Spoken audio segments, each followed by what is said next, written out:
Flight boss, bitch.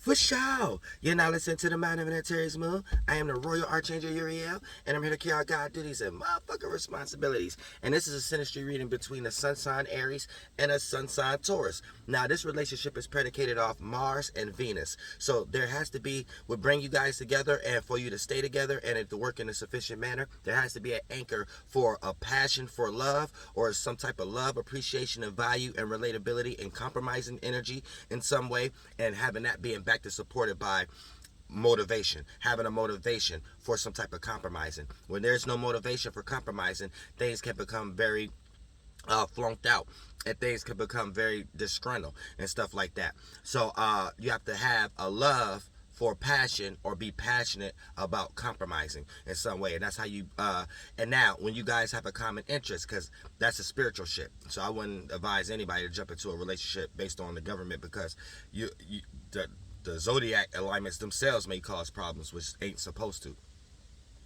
So when we start to talk about Sun and Aries, Sun and Taurus relationship as a synastry, this is Mars and Venus. Now, the Mars and Venus, the actual energy that has to be directed towards is things that deal with stability, security, and support that can be manifested from some type of creative attribute, something new, some type of new feeling, some type of new creative action, or bringing something new to the world, because Aries represents newness.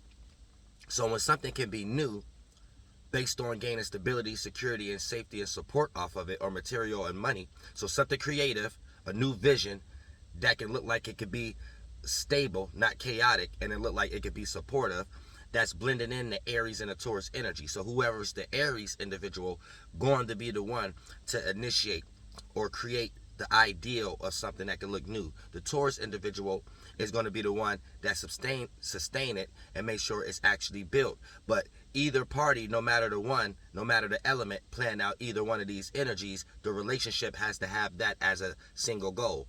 Right? The single goal has to be something about passion, motivation, and desires that can be brought as something new that can look like it's stable and secure also, and consistent, and not stubborn, consistent in some way, shape, or form. And if the passion is directed in for love and not hatred and anger and things of that nature, then this is how this relationship could play out. Now, when you guys can't figure out a common goal to add all these energies to, that's when it'll probably fall short. But the common goal has to have something that has to do with the love for passion, or be passionately invested into compromising, and Venus and Mars, and the energy how to do that is going to have to be filtered through some type of new passion and motivation that look like it could be stable, secure, supportive, or comfort, or consistent. And that blends into Aries and Taurus energy. And anything that y'all do as a common interest that has those involvements with it, as far as energy, this would make y'all relationship works.